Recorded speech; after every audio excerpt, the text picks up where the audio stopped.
Noon. So thank you all for coming to our annual meeting. We have a fair group in attendance and some on the Zoom as well. As you no doubt sort of saw when you came in, our flag is flying at half staff.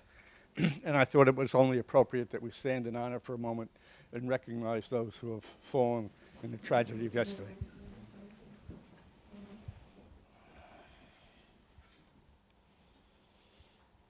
Thank you.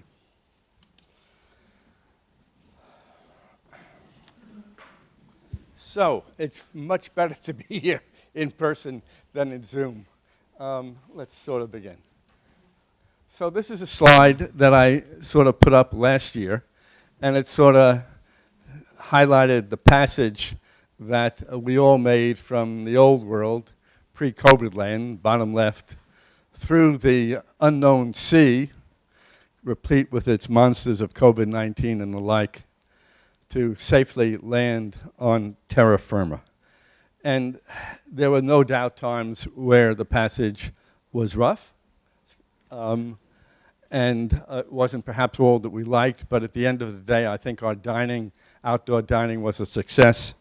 As the summer progressed, we were able to do more with less restrictions, and importantly, at the end of the day, no one got sick. But I don't really want to dwell on the past.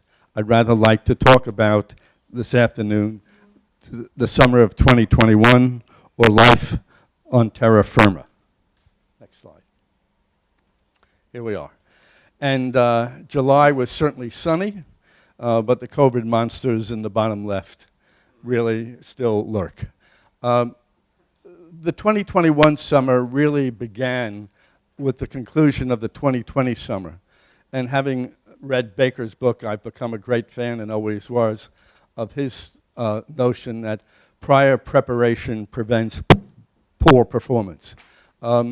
We began right after the close of the summer season last year.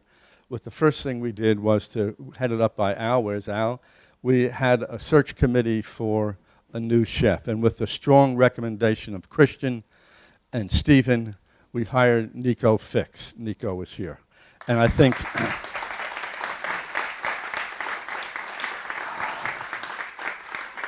by any fair measure, it's been a total home run. So thank you very much, Nico, for all you do. The second thing we sort of did, your board, with some sage advice from our treasurer on the likely path of vaccines and the like, and as I wrote in my letter of November, we decided last November that come what may, we were going to do our level best to operate just as fully as we could. That this would be a summer of yes, and a laser focus on membership satisfaction. And with that, the board decided to instruct Stephen to go out with Christian and hire a complete staff, as fully a staff as we could. And they executed brilliantly on that, and we are all the better for it. We were able to operate our restaurants at capacity where others had to close restaurants, could not open at all. So I'm pleased with that decision. Next slide. So we opened in June of 21 with our tennis center fully open, both of our restaurants open, our sports barn open, our spa open, our sailing center open. Guests were permitted throughout the facilities. And I know, because I enjoyed it as well, we all got together Friday nights at the Fuel Bar. You know, what is the signature event of Great Harbor Yacht Club? It's Friday nights at the Fuel Bar, and I think we all enjoyed it. And then, as I said, I think everyone, couldn't stop saying enough good things about Nico and our restaurants. So that was really pretty good, I think. Next slide. All of this membership satisfaction led to our membership committee, headed by Mr. Nardone, more on this later, to really outperform themselves yet again. We have 21 new members as I speak, and projected to have 26 members by year end. If it's not a record, It's really close. Next slide. More importantly, and I think some of us probably never thought we'd see this day, as of today, we have a wait list of 15 families waiting to join Great Harbor Yacht Club.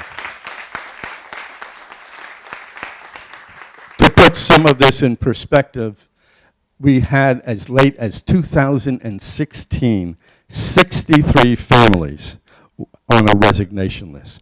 2016, 63 families on a wait list. Today, 15 families waiting to get in. And I think, again, by any fair measure, the club has now delivered on Commodore Rip's promise of liquidity for our membership. The complaint is now that we're getting, someone may have gone on the membership list as late as October, and all of a sudden they come back and they're off the waiting list. And they say, no, I didn't really mean that. But so there is membership liquidity.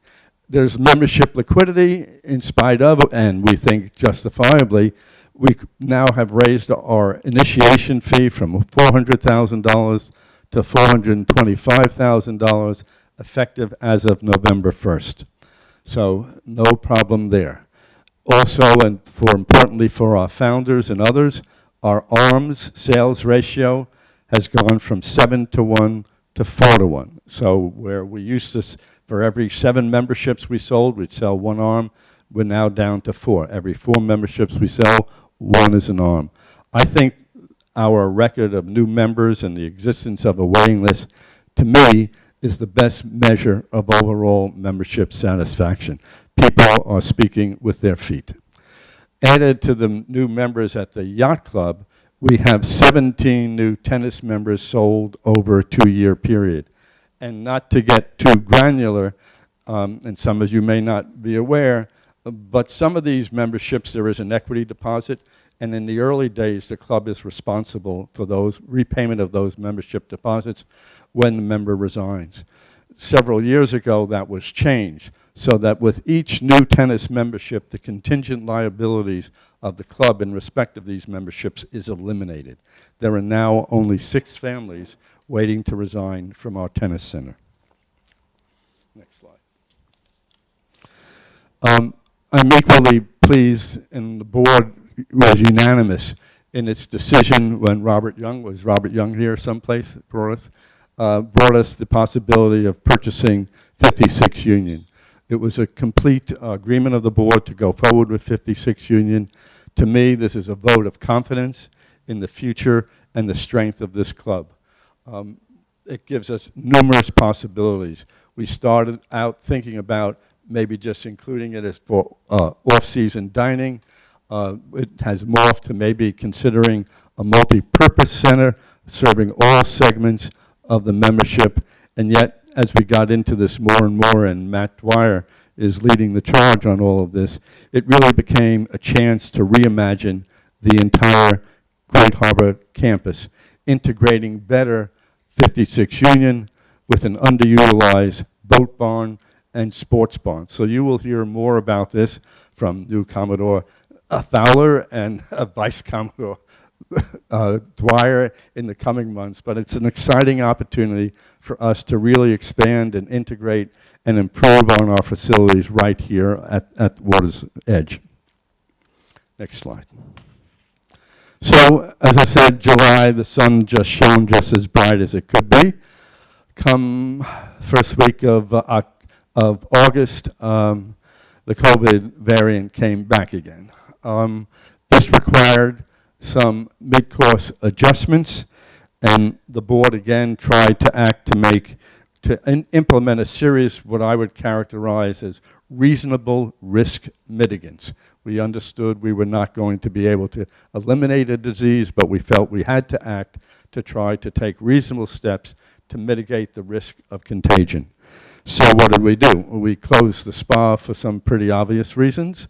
We instituted a new set of staff protocols of testing and mask wearing and the like. We restricted Friday nights to members and their families only. And that really had a dual purpose. You know, we were having 300 or 400 people show up at Friday night fuel bars, and it was getting pretty crowded as much as it was enjoyable. And it was sort of getting more difficult to get a reservation in the grill room thereafter, understandably.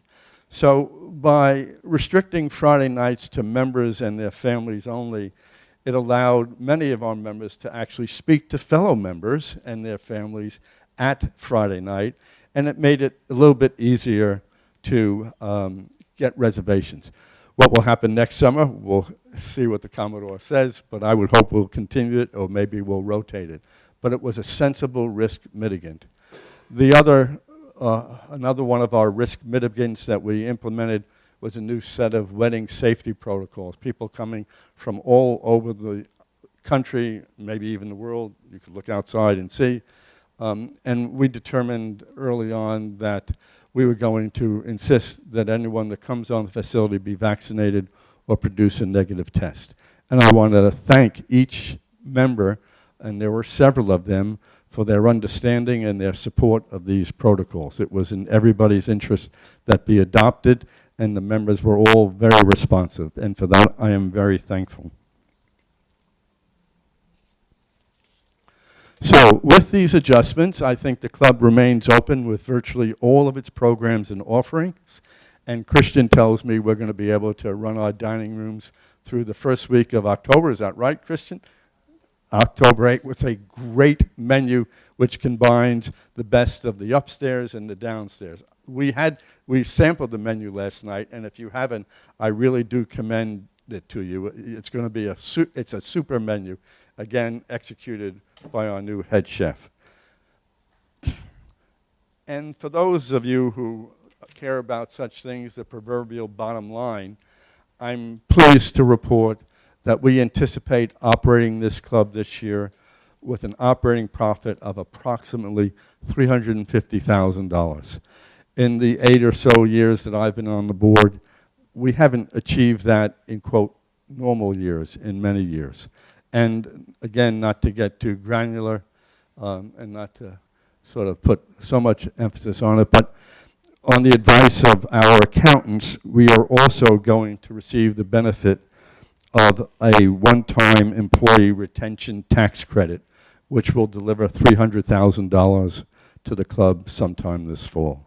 So if you were looking at true liquidity or numbers, that number may be closer to $600,000.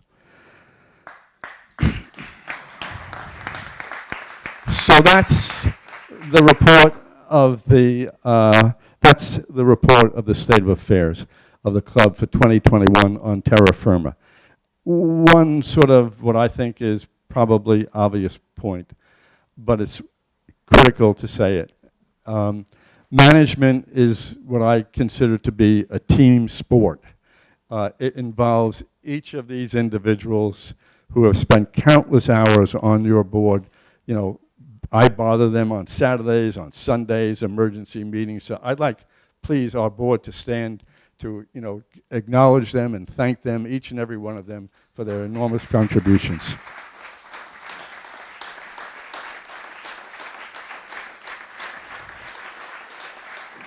And a board is a board, and a good board doesn't micromanage. We have professional managers, and they do an exceptional job. And a board and a professional management working together can really accomplish an enormous amount. So we are all indebted to Stephen Crease and Christian and the entire senior management team for all they do. And I would ask Stephen and all the other managers who are here today to please stand and be acknowledged as well.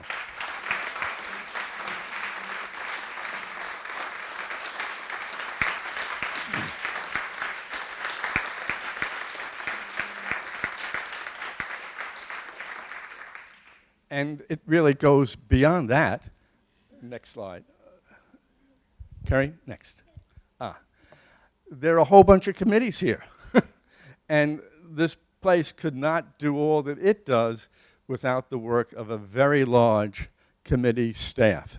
So if there are committee heads or chairs or those who are on the committees, I'd like for them to stand too and be recognized as well for all the work they do.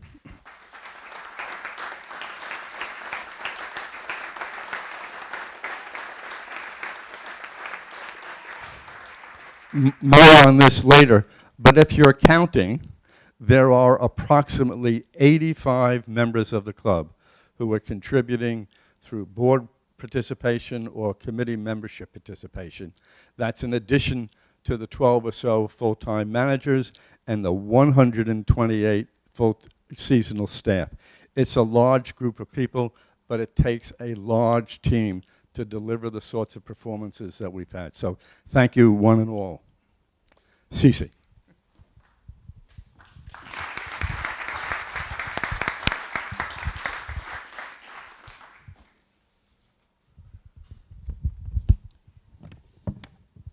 I get to tell you what everybody's been doing. We start with membership. Phil Nardoni has been the chair of the membership committee for 6 years. And as Elliot described just a moment ago, great things have happened in that time. Phil has tremendous passion, and we are so grateful to him for his leadership. Of course, he couldn't do it without the remarkable Megan Maltby, who keeps us all going. As Elliot described, the club is in new territory. We have a large pool of fabulous new families eager to join the community, and very few who want to resign. So what the membership committee has done is develop a different structure. Sponsors are now going to be responsible for ushering their proposed member through the process in a very different way. Now, any current member in good standing can nominate and serve as a sponsor or an endorser for a potential new member. There is an exception, however, 3 exceptions. Flag officers, people on the membership committee, and new members who have joined the club within the last 12 months. We're changing this simply because we want it to be a very fair process. We don't want people to come to any of the officers or the membership committee and have them get in. And also we don't want the time length is we don't want people to just come from one area of the country. We want everybody to have a chance, now that the membership is limited, to be able to propose people. The membership committee will vet all nominees on the wait list and invite families to move through as memberships become available. That's a big change for us. Food and beverage. Al Gaduti has chaired this committee this year, and Elliot has outlined what a wonderful job he has done. And again, let me just thank Christian and, of course, wonderful Nico. The year has just been a knockout. The dining room has seen its busiest season ever. Year to date through July, revenue was 63% over 2019. Covers are 28% over 2019, with over 1,500 members and guests being served. Family night was moved to the grill room and served 713 covers. Our beverage program has continued to be a huge success, with wine, liquor, and cocktails all well above 2019 levels. I'd just like to point out at this time, you see apps up there. If you haven't had the spicy tuna crispy rice, I'm largely responsible for the success of that. It's fabulous, so don't miss it. And also lobster rolls, amazing. Wine by the glass, clearly they have my number on Fleur de Mer. Anyhow, it's been a terrific season for food and beverage.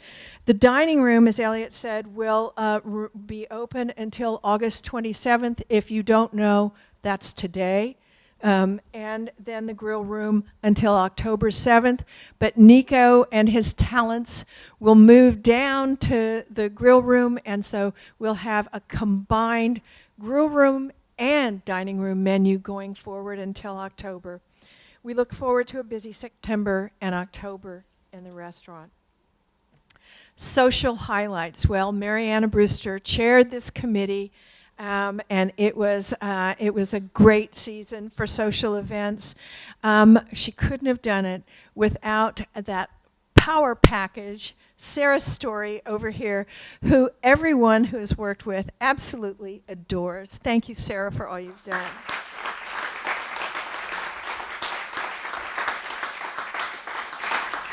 Membership usage of the club for private events was high, with over 60 small dinners, brunches, cocktail parties, and other small gatherings since June 1. We added pizzazz to commissioning. We dressed the fleet. And guess what?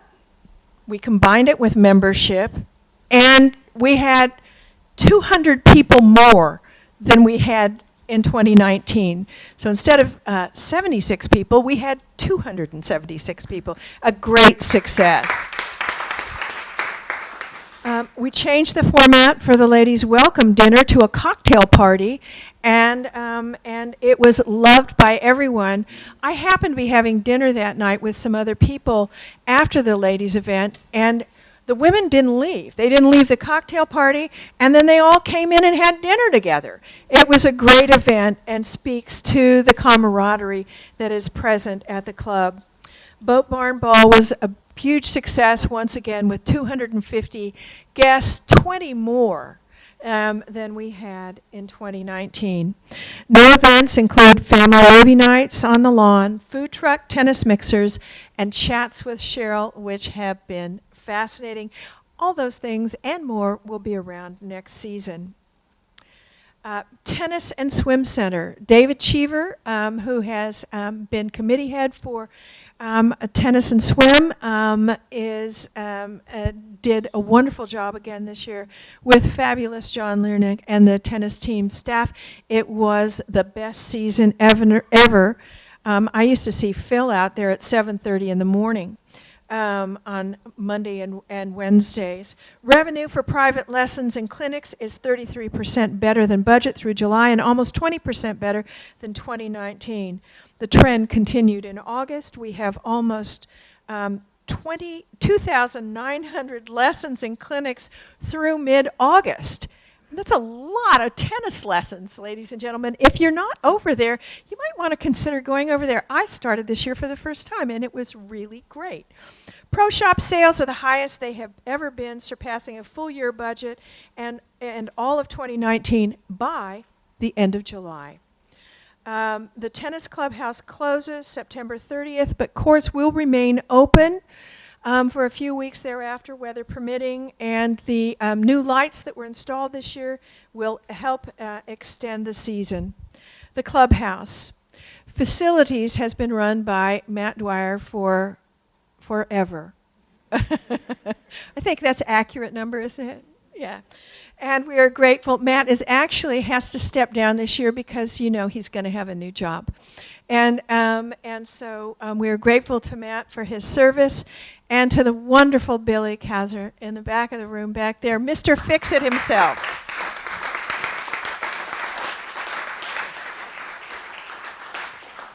All areas of the clubhouse were fully accessible this year and were made safer by the addition of plasma filters.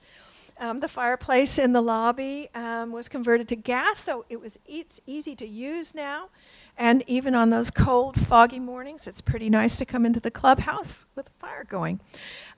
Clubhouse merchandise sales surpassed both budget and 2019 sales by the end of July. Sports Barn and Spa. Josh Hammond is stepping down this year as head of fitness. What a wonderful job he's done. And of course, Jordan has again done a terrific job staffing. She is such a gracious person, welcoming everybody into the Sports Barn. The Sports Barn opened with full access to the facility and classes. Plexiglass partitions remain from last year, and plasma filters made the air safer for everyone to work out. The spa closed early, and that was a disappointment to everyone. However, it will be fully up and running for the 2022 season. God willing, the COVID goes away. Future needs and potential projects. As Elliot alluded to, we have a long-range planning committee headed by Matt, and it's working in consultation with the McMahon Group, a highly revered and respected consulting group, to evaluate and prioritize campus improvements. Hugh Davis is heading up the survey. We're taking the survey off campus this year so that everyone can be assured of privacy and feel free to say whatever they want to say about the club. But given the feedback I've heard, I think everyone's going to say pretty wonderful stuff about the Great Harbor Yacht Club. Housing needs. Al Gaduti is chairing this committee along with chairing food and beverage. And this committee is going to evaluate the housing needs going forward. As you all know, housing on the island has become very scarce, and so we really felt that it was important that we look at our long-term needs for housing. Finally, a career network. And many, many members signed up, I think over 65, to help children of members, grandchildren of members, and our staff evaluate long-term goals in their lives and careers. So that we will be hearing more from that. Member Jim Phillips has agreed to handle that. And it is my pleasure now to turn the podium over to Fleet Captain Sue McCullough for Sailing and Waterfront. Thank you, Cece. I think next to food, I have the funnest presentation of the day because I get to talk about the water and how much fun we had being on the water this summer. So I want to begin with just speaking a bit about the junior and adult programs. There's some things up here, and I'm just going to point to some items to highlight. But this year, our youth sailors, the number was greater than ever. But it's not just the number that matters, it's the consistency, that they came back week after week after week. And we're really proud of that consistency. Young Explorers, our most popular program, the kids were out, they raced, they were eager to participate, and I think that's just great. Also, our Junior Yacht Club drop-in hours. These are after sailing hours where our Sailing and Waterfront team help kind of hang out with the kids for a while. So those were successful. Wednesday family nights were successful, and these are successful for both kids and parents. It really gives the kids an opportunity to spend more time together, have some fun, and I think it really builds those generational connections at the yacht club. So that was a success. We had a number of private adult clinics and lessons offered. I think the distinction this year was that we brought new people into the fold, both new members and participants who had been longtime members and hadn't done it before. So I feel like we really developed some rich connections there too. And unfortunately, our biggest challenge this summer, I think, was the weather. We had many things planned, and then we had rain dates, and we couldn't end up accommodating them. So great year for junior and adult programs, great effort by the team as well. So jumping to racing regattas and the waterfront overall, we had a lot of regattas this summer. And our GHYC Foundation regatta was reconsidered, rethought. It was an invitational. It was a great success. We had off-island sailors who said they couldn't wait to return next year. So that was the challenge regatta. Our GHYC Foundation was also a great success with the 12-meter boats and with the women's team winning the regatta. We had great participation on Wednesday night PAHRF from the club, Thursday Jobs and Race Series, and of course Nantucket Race Week. So it was really nice to have all those racing activities, have members participate, and have some members win or place within those races. I also wanted to make note that you'll see the Foundation Regatta and the GHYC Challenge Regatta. Those were both regattas that earned the Sailors for the Sea Gold Clean Regatta status. That's really a great thing for us and connects very well with our foundation mission. We also got Sailor for the Sea designation of bronze and silver for our Herreshoff and Jobson race. So great efforts there to get that accomplished. We have a picture there of a sunset cruise. And you might think all those individuals are going out to a boat, but they're not. They're actually sailing around the harbor, enjoying some fine hors d'oeuvres and drinks, and having a great night watching the sunset, not from the fuel bar, but from the launch. We had 20 sunset cruises, and we have more offered so far this summer, more to come, and many ended up being canceled because of the weather. We also had outstanding transient slip revenue for 2021, up considerably compared to 2019. And I do want to take a moment to talk about our team and our staff here.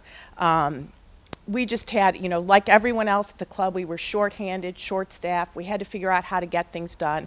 And I'm so proud of the team led by Emma. Not one thing was canceled because of staffing. They figured out a way to continue to offer the children's programs and everything else we do. And on top of that, they had to prepare for Hurricane Henry, which I think we could all see was quite a big effort when you looked at all the boats in our parking lot. So I just want to make sure, to acknowledge the team and a great effort this summer and a great effort with Hurricane Henry.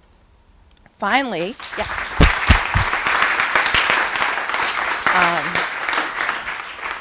Finally, I want to leave you with this picture because this is something we've been planning all year, and we're adding a new regatta to the Nantucket regatta schedule. GHYC is going to sponsor and lead an inaugural J70 regatta June 17th to 19th, 2022. It's the first time J70s are racing on the island. We already have a sponsor, and we are so looking forward to this event. This is an event for sailors and non-sailors alike. It is, in a sense, our club's America's Cup. It'll be a great weekend. We want you all to be here. We want you all to participate. There'll be spectator boats. There'll be great swag, nice shirts, everything, hats. You won't want to miss it, so we're really excited to do that. So that concludes the Sailing and Waterfront report.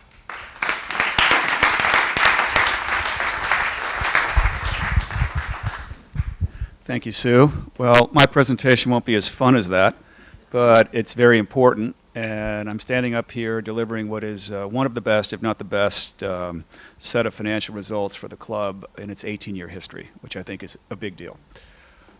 So if we look at the projected operating results versus the budget, you can see that for our operating income, our 2021 budget was $3,131,000. And we are going to do projected, because September is still to come, over $3.8 million. And the difference there is a lot of additional banqueting revenue, which we weren't certain on early in the year for the obvious reasons with COVID, but also Nico's incredible product has brought members out every night in the grill and the restaurant, and it's just blown away all of the budget projections we had. So that's our income. As far as our expenses go, our overhead and financing expenses were supposed to be $3.5 million. They came in just a little bit north of that, 3.4. Our operating expenses are higher, 4.7 million versus 4.4 million basically. And that's because there were extra expenses associated with all of the additional revenue that we had with the banqueting and the grill and the restaurant programs. So before dues, that's $4,313,000 on a loss, but the dues income, which also was higher than anticipated, came in at $4,669,000 for a net result of $356,000, which is remarkable. And the club is run, the budget and everything is run to break even. So when we have surpluses like this, it will be put back into the club eventually. And into projects that we have. There are always projects that pop up, things that have popped up in the last few years. The Commodore Davis launch was moved forward. Lights for the tennis court were put in. Valet parking, breakfast, which isn't a huge moneymaker, but all of us love. So there's always ways to reinvest back in the club, which we do every year. So as far as answering the question, is the club financially strong? Our current cash and investment balance is just under $8 million, $7.8 million. That's a little misleading because up to $2 million of that is going to come out to help with 56 Union. $2 million of that is a contingency fund to not be touched. And there's some other costs that are going to be associated with that. But the club does have a nice, healthy cash balance. And the membership program has obviously been very helpful this year with 26 anticipated new members. We have a modest amount of debt at $6.3 million, which includes the mortgages on employee housing and a modest amount of debt on the clubhouse. We still have member receivables from the 2010 restructuring of $1.8 million.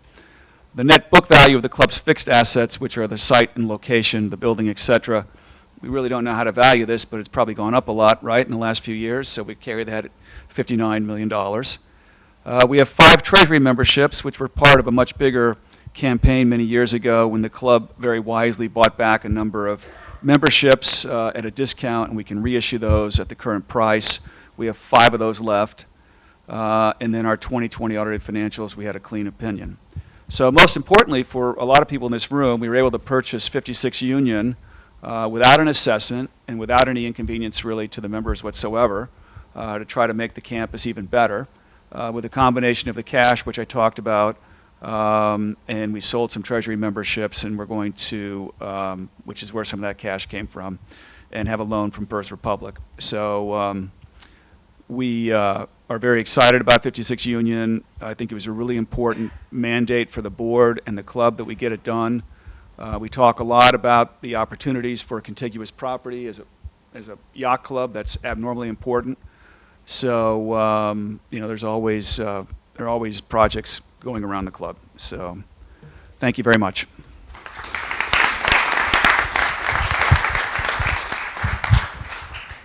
Thank you, Grady. Great job. I'd like to just brief you on the state of affairs of the Great Harbor Yacht Club. Next slide. You'll recall, this is a quote from Mary Ann Stanton in the Inquirer and Mirror. And some of you who are around with the start of the club may recall that maybe Ms. Stanton was not totally in favor of the formation of the club. But you can see through the work of the foundation and others, we've sort of made lemonade out of lemon. And is now really singing the club's praise.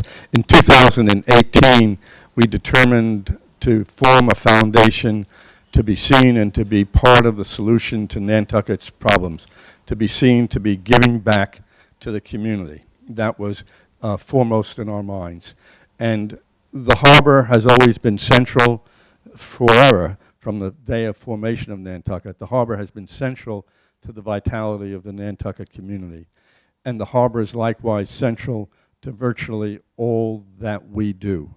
So we determined that there was no better way to give back than to work to pursue the health of the harbor. And that is what we've been doing.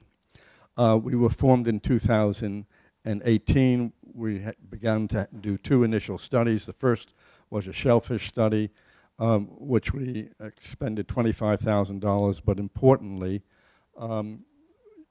based upon that initial study that we did, the town was able to take that study and apply for other government grants based on that study and attract $600,000 of funding to do like projects, not only in the harbor itself, but Nantucket Harbor as well. Our next project will be a study of the Nantucket Watershed Project. This will be a multi-year project. But we assuredly are in the business of more than simply doing studies. But studies are necessary because unless you really know the nature of the problem and the scope of the problem and can measure it, you have no idea whether anything that you're doing has any effect at all. So while these initial steps are not glamorous, they are essential. And Dawn Holgate and others have been enormously thankful for our efforts. She views this as a public-private partnership, and we hope to begin the watershed study this coming spring or summer, and we hope to be involved in other projects as well, which are more innovative, perhaps using new technology to take carbon out of the harbor, or even consider opening up the harbor through underground conduits and the like to improve the flushing of the harbor. All this could not be done without the enormous generosity of the individuals sitting in this room and elsewhere. We raised approximately $300,000 at our event this summer. Mark your calendars, it will be a busy summer, but July 10th, Columbia, Weatherly, American Eagle, and Gleam come back to Nantucket. We will be racing the boats again on Sunday, July 10th. We will have a gala that evening, which will have a live auction. We've begun to work on it already. Through your collective generosity, we now have approximately $2 million in the Great Harbor Yacht Club Foundation, and we hope to grow that as well. So well done to all of you, and I think the town is enormously appreciative of our efforts, and I think we're all the better for it. Next. I think it's now time for election of officers and directors and passage of a new bylaw amendment. So I have to ask, Stephen, do we have a quorum? Okay. So does anybody want to revoke their proxies and vote in person? Okay. Can we have a reading of the proxies? How many were in favor? Megan? 100%. The new officers and directors are approved, and the bylaw is amended. And I congratulate C.C. Fowler, Matt Dwyer, Paul Collins. Where is Paul? Is Paul here? Please stand, our new Rear Commodore. Rhonda, Grady, and our new director, Hugh Davis. Hugh, please stand up. So I thank you one and all. And now I think we have some thank yous and then an exchange. Oh, Bill, oh, my apologies, Bill Wittenberg. My apologies for bad eyes. Okay. Some thank yous are in order. First, Phil, please. Phil has chaired our membership committee since the summer of 2017. And he has gone from a resignation list at the time of 40 people to a wait list now of 15 people. During Phil's tenure, 80 new members have joined the club.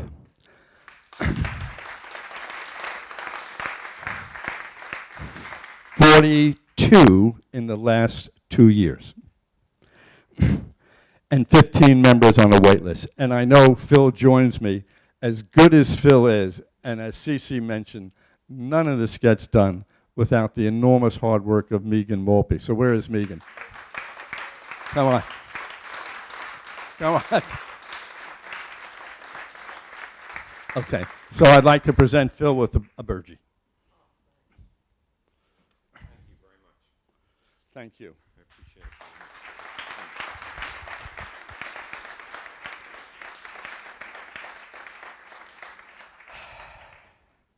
This next one is rather more difficult. Sarah has been on our board since 2015. And I'd like Jeff Newton, who is here, please. Is Jeff? Please join us.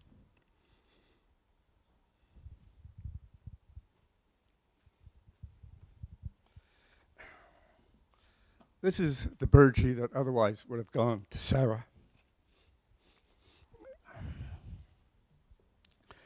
And Sarah was a remarkable woman. And this is not the time nor the place to eulogize Sarah.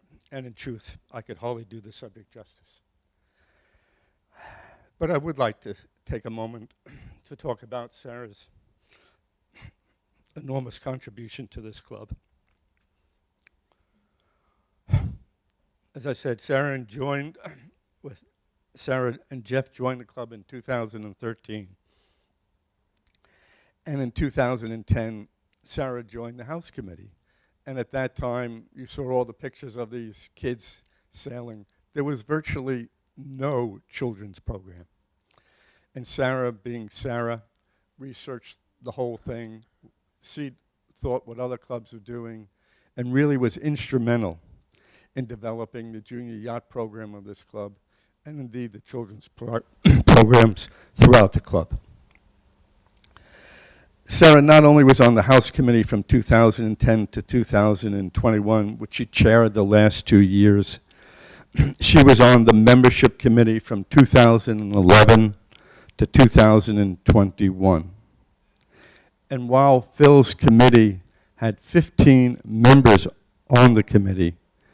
Over the last 5 years, 30% of the new members were interviewed by Sarah. When there was a problem that needed fixing, people went to Sarah. When we had an issue with food and beverage, Joe Ripp, who I think is here now, Joe, asked Sarah to fix the problem. And Sarah fixed the problem and chaired the Food and Beverage Committee from 2015 to 2018. Sarah, as we all know, was thoroughly engaged in life and in her community. And there was no committee that Sarah couldn't and wouldn't be a part of. She joined the Finance Committee in 2014 and stayed on it until 2017. She was on the Facilities Committee from 2019 to 2020. She served on the Nominating Committee from 2013, 2015, and 2016. She was, beyond words, a totally remarkable individual that I had the great honor and privilege to know only a little. Sarah had a passion for good governance and spoke her mind at every board meeting. Not always easy, chairing such committees, chairing such board meetings, but everybody knew, everybody respected Sarah's voice. It wasn't necessarily it wasn't always in the majority, but everyone respected Sarah's voice, and everybody knew that Sarah spoke from her heart and in the interests of the club. Beyond her engagement with the club, Sarah was totally engaged with the Nantucket community, whether with her church at St. Paul's, the hospital, POPs, Women's Wellness, a life well lived, fully lived. We're all indebted to Sarah. And the Davis Trophy, which is given only exceptionally and not annually, and only at the discretion of the Commodore under special circumstances, I can't think of another person who more richly deserved it than Sarah Newton.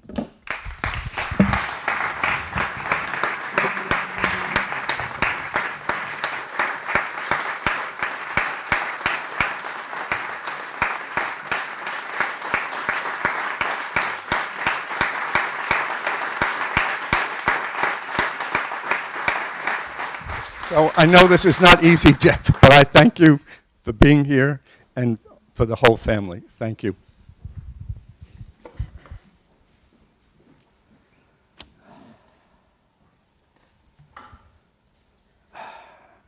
Closing remarks. That's me again. So first, a number of thanks. I said thank you before to our board, which this could not be done without that. But there's boards and there are management and then there are confidants. So I'd like to thank this woman, or your new Commodore, C.C. Fowler, for 2 years of the most spectacular advice and confidence. And if you ever have the misfortune of being in this position, I only hope that you have someone as capable and as thoughtful and as wonderful to work with as C.C. Fowler is. We are lucky to have C.C. become the Commodore. Thank you.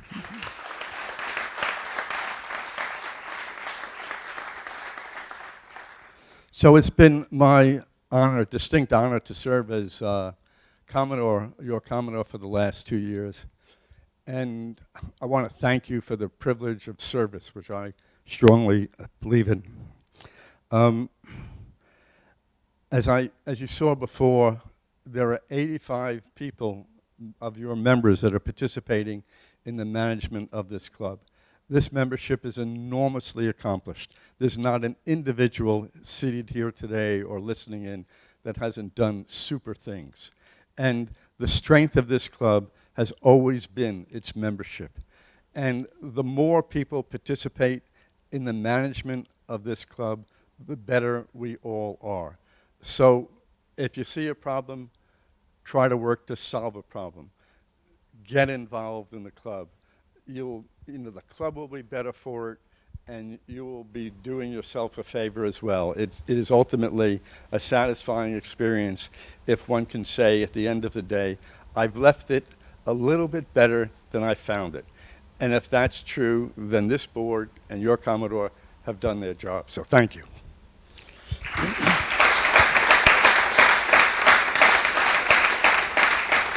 And then two personal notes.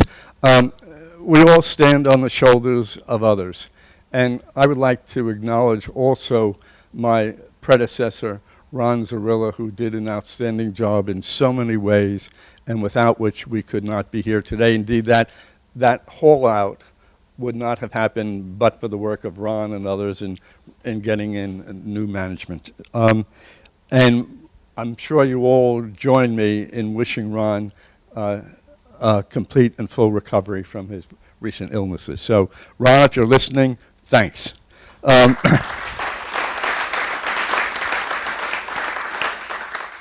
And then the final thanks. If you think some of these storms have been difficult over the last few years, you're right. And that's part of the job. But I'd like to thank one other person, the Commodore, who has put up with a lot over the last 2 years.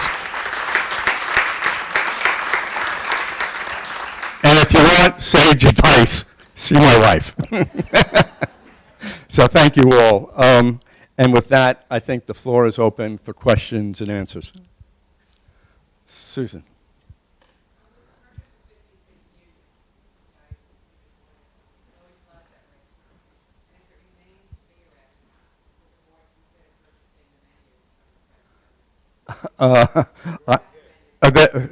So Matt, please.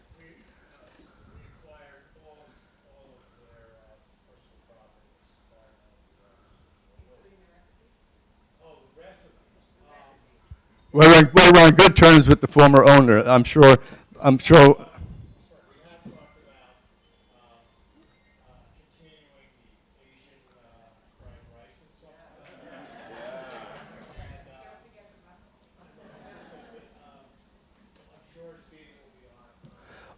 And I would note, I mentioned earlier our new menus. If you're a fan of Asian food, I am, you have got to try Nico's Ramen, which is an old family restaurant. And it's as good as anything you will find in Saigon or any other place in Southeast Asia, New York City or Boston. It is spectacular. So we've got lots of recipes right here. And try that ramen. Other questions? Can I have a motion to adjourn the annual meeting? Oh, what?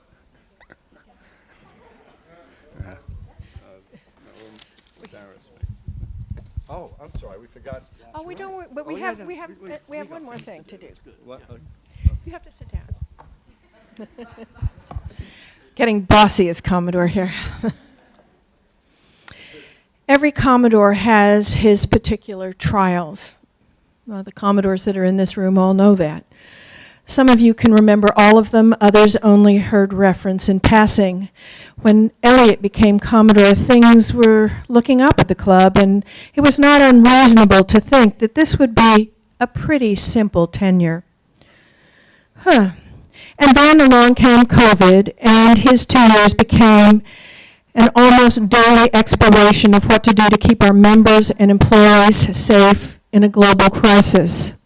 No one who we invited to become a flag officer says, golly, I wonder if I'll have to deal with a global crisis. Along with a unwillingly committed staff and a devoted board, Elliot led the team. There was so much to consider. State and local requirements were confusing and ever-changing. No detail could be left unexamined. Dining, no dining, indoor dining, outdoor-only dining, takeout dining, programs, no programs, adult programs, children programs, fewer programs, tennis, pool, sailing coaches, in boats, or alongside of boats. Fitness center, partitions, masks, limited numbers, trainers, sanitation stations, signage, plasma filters, menus read on phones, guests, no guests. When is a non-family member not a guest? All these things have to be considered. How to craft messages that were informative while not sounding dire, adding optimism when the country is in crisis. He did all of this. The list was almost endless. Many of the team talked daily, sometimes many times a day. Through it all, Elliot was ever vigilant, caring, eager to do as much as possible without endangering anyone, and always mindful of the member experience. Miraculously, membership saw a new day, a waiting list for the first time ever. Our members were and are grateful that the Great Harbor Yacht Club was and is the most welcoming port in the storm. It was my great honor to serve under Elliot. I can't look at him. His time at the helm draws to a close. Barbara and Mac will be thrilled that he and I don't talk first thing in the morning. Best of all for me, I have made a friend for life. Please join me in thanking Commodore Gewurz for a job well done.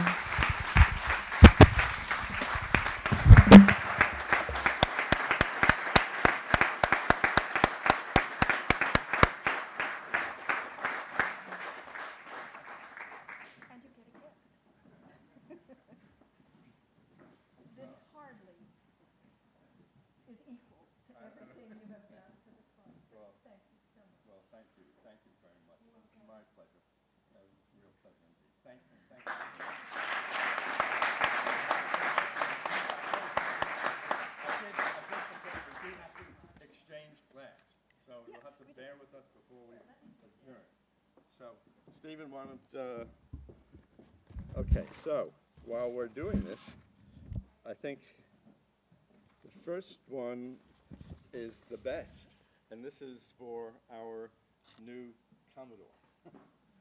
Her flag.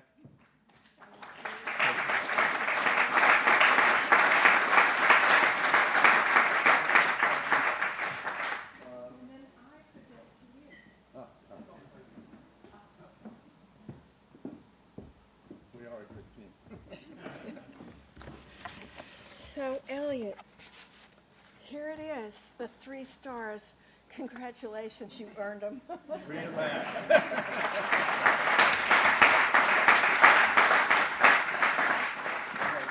Oh, yeah, now I do all the rest. Okay. There you go.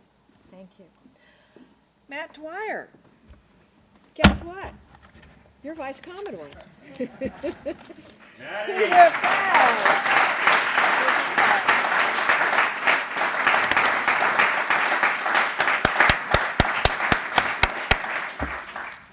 Paul Collins. Not only does Paul get a flag and a patch, he gets the tie.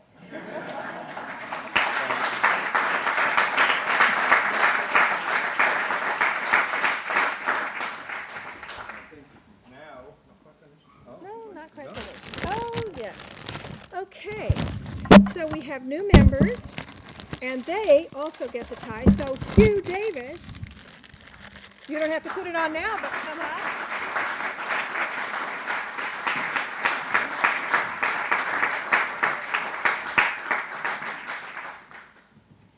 And last but not least, Bill Wittenberg. I don't know if you wear a tie anymore.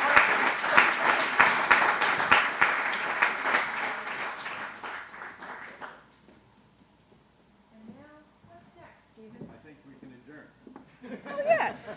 I think we adjourn. Should we do it together? Yeah, let's do it together. Do we have a motion to adjourn? So We're the adjourned. meeting is adjourned. Now, but don't go there. Don't go there. Cece has got awards. Your awards. I do awards You now. do awards. Yeah. Those may be mine, Elliot. Are those yours? Right. Okay. Here we go with awards.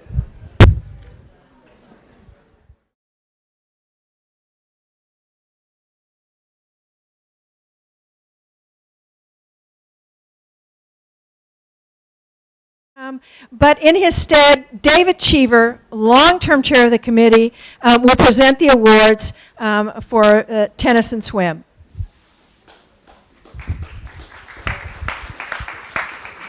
Good evening, everyone. I think I can go mic-less. I'm pretty good with it, right? Okay. Okay. So, Junior Distinguished Achievement Award for tennis. This young man made great improvements to his tennis game throughout the summer.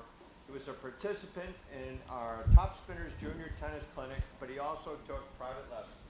In fact, while most kids this age might be sleeping in early on Saturday morning, he could be found on court 6 at 8 a.m. with Tennis Pro Gene hard at work on his forehand, backhand, and serves. I, and more importantly, John Lurick, is very happy to present the 2021 Junior Distinguished Achievement Award for tennis to a fine young man and tennis player, Teddy Wood.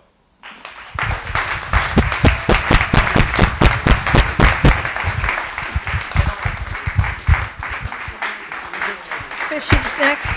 Fishing.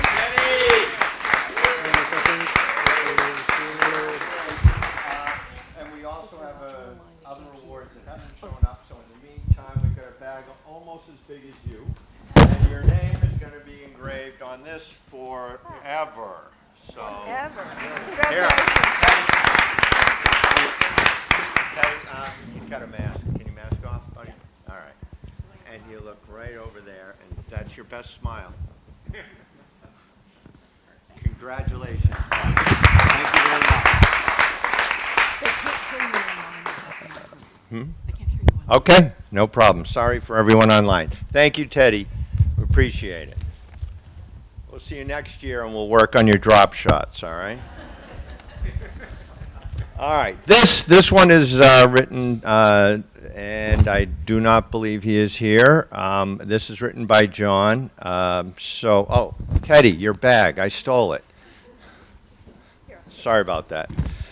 I like that one. All right, this is from John. I had many conversations this summer with a 2021 Adult Award recipient. It was usually at 6:50 a.m., and it was usually on the back deck as he waited for his lesson, clinic, or a grudge match with a fellow member. We often chatted about tennis, the club, family, college choices for our kids, you name it, we covered it. In one of our more recent chats, that also included Phil Nardone. He said, John, this is the greatest little tennis club in the world and my favorite part of Great Harbor. Right there, he won the award.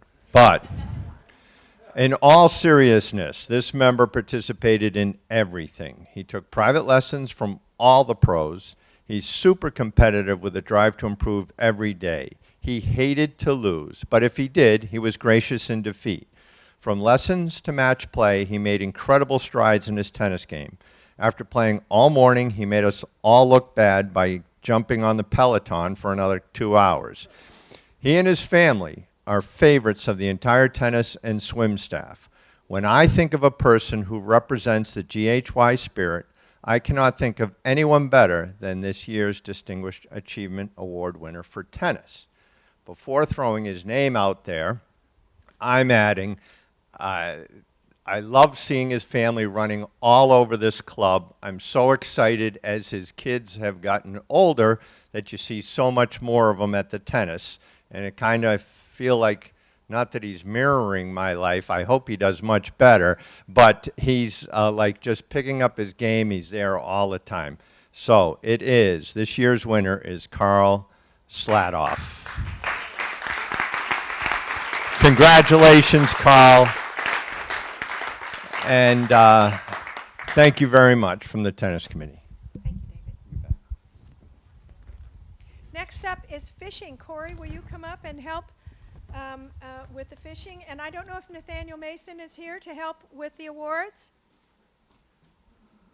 I don't think so. Okay. Howdy. Howdy. Thank you. You're welcome.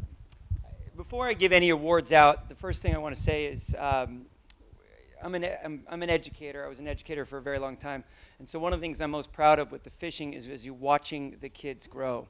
And fishing's been part of, just an example, Wednesday nights, family night for probably 8 or 9 years now. And it used to be all 2s, 3s, maybe 4s. And all those 2, 3s, 4s are now the ones who are helping out all the new 2, 3s, and 4s.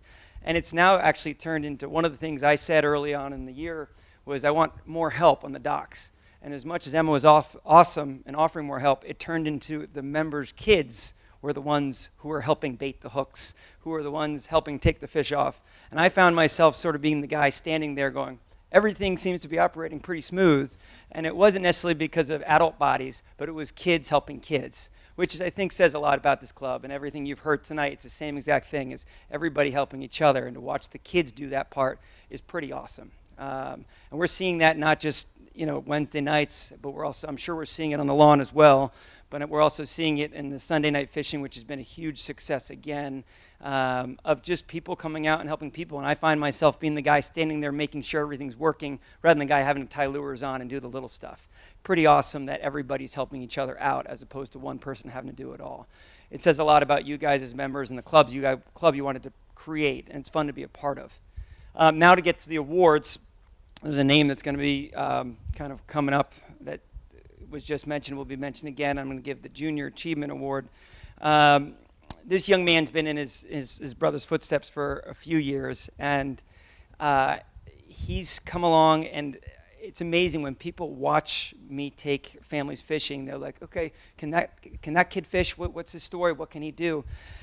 Teddy Wood is an amazing little fisherman. His older brother is also an amazing fisherman. And I can look around, and there's a lot of kids who become great fishermen here. But Teddy's pretty special, not just because of what he catches, because of his persistence at his age. He doesn't stop. He just keeps going.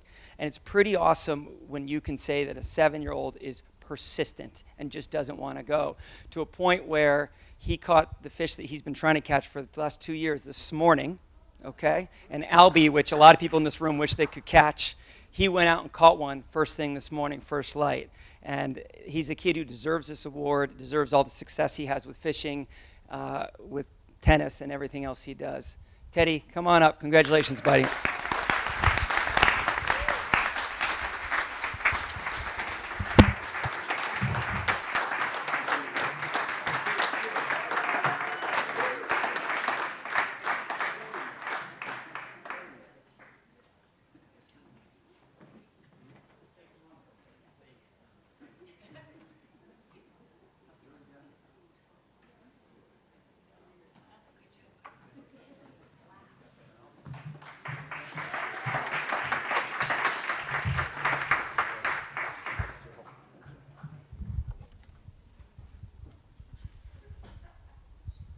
And as I said, Teddy's a great young man and fun to work with, fun to be with. Honestly, he's as fun to be with as anybody I fish with. But I can say the same about his older brother, his sister, and his entire family. And the energy and the effort they put into doing something, not to try and win a tournament, but because they actually love doing it. And anybody who knows me knows that I actually, as competitive as I am, I don't like tournaments at all. The reason why is I like people who want to go out and do and participate. The winner of the family fishing tournament actually goes to the woods, and it's the reason being is, let's congratulate them.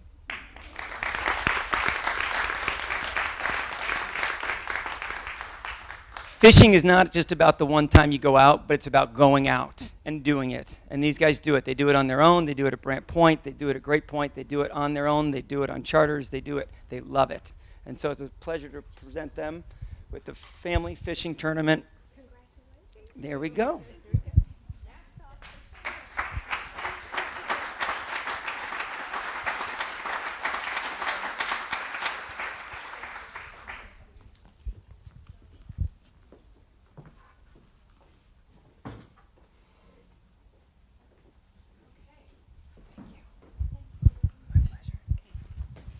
Okay, next up, Distinguished Achievement in Sailing. Emma and Sean, will you come up? Sue, come on up. Hi, everyone. So we have 6 awards tonight, so please bear with us, but we are a yacht club, so we'll give a few out. Also, while I'm up here, I'd like to take the opportunity to introduce and thank our sailing director, Sean Letty.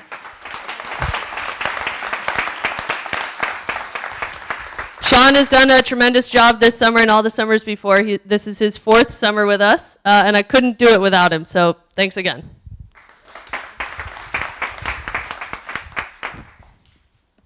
Distinguished first? Okay. That's fine. So our distinguished achievement for adults goes to somebody who's not a new sailor or a new member, but really jumped back in with 2 feet this year and sailed on anything possible. Roads, IODs, on Wednesday night PHRF, in a Morris 36 with Sue.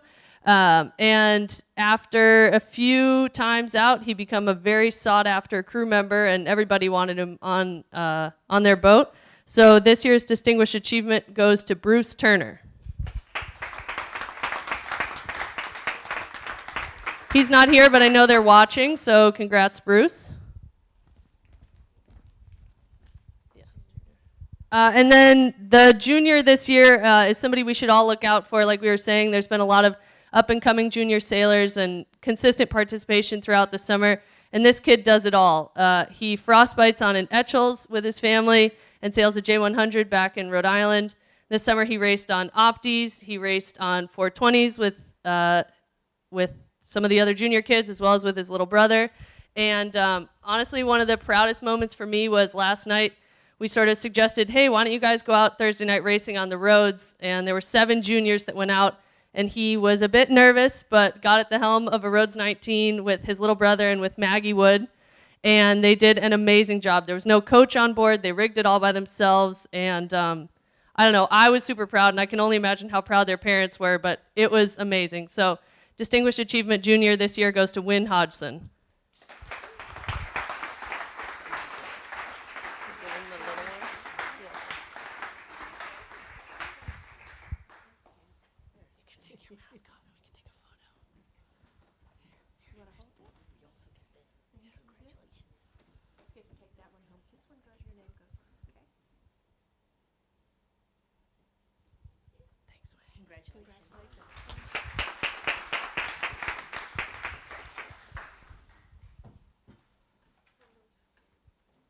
Okay, so next up is the Commodores Award, and we have, again, an adult and junior for that. And this one goes to a junior and adult who really just contributes to sailing at Great Harbor and just the overall enthusiasm for sailing and participation and everything like that. So for the adults, this goes to a woman who participates in absolutely everything. From our virtual clinic in the spring, she participated in that. It does some of the winter clinics in some nice warm places. She participates in every single clinic we have during the week, and her appetite for learning and desire to improve is insatiable, honestly, from the clinics to lessons with Sean and everything. She's also an amazing cheerleader for our programs, bringing in new participants every week. She also was the chair of our GHYC Foundation Regatta this year, and did an amazing job making sure that was a really incredible day for all the participants, as well as the 12-meter crew, making sure they were included later in the day and well thanked. So this goes to Amy Baldwin this year. She's so caring and thoughtful towards the sailing and waterfront staff as well, always volunteering to help and make sure we're all set.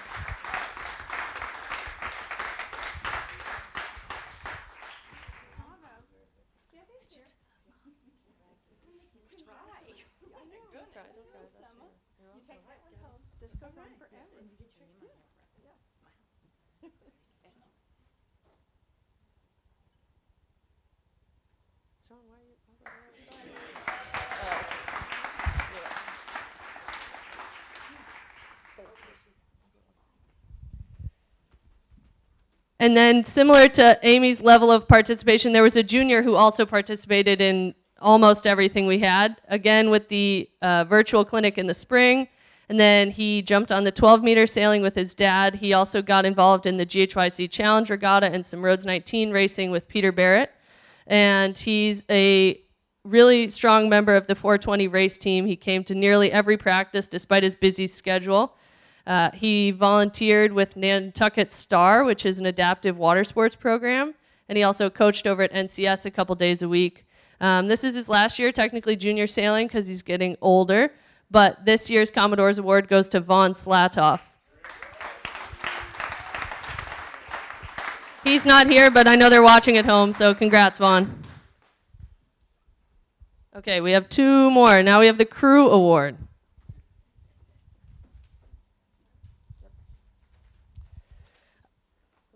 We'll start with the adult one for this one as well. I think the theme tonight is just participation and involvement, and somebody that we really enjoy seeing out on the porch every day before clinics or lessons or regattas.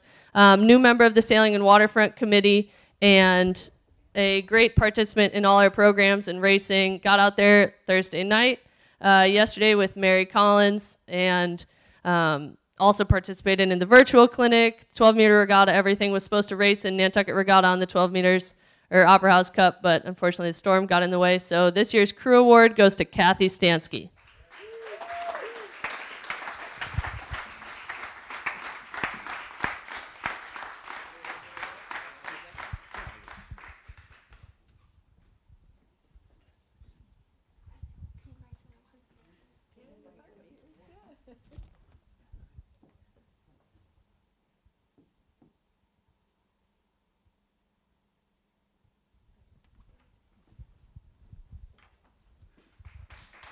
Oh, God.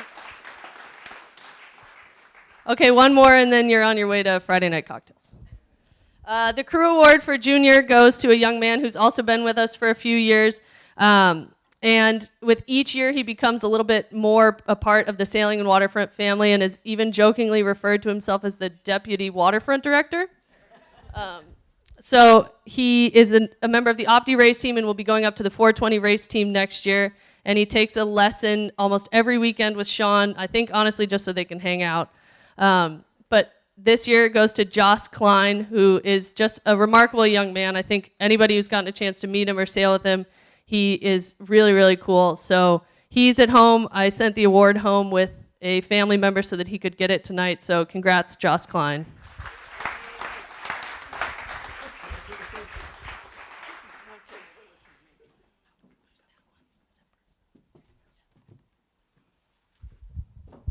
The last bit of business. Thank you, Emma and team.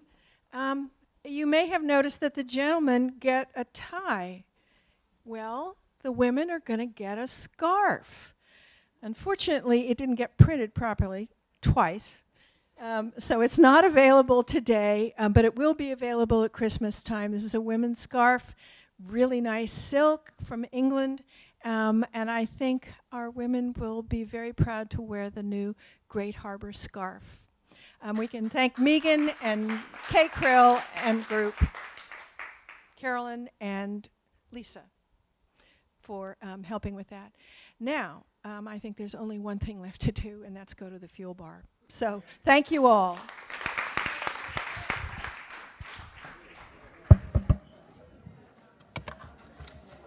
So some of those I think are mine. Maybe I picked up yours.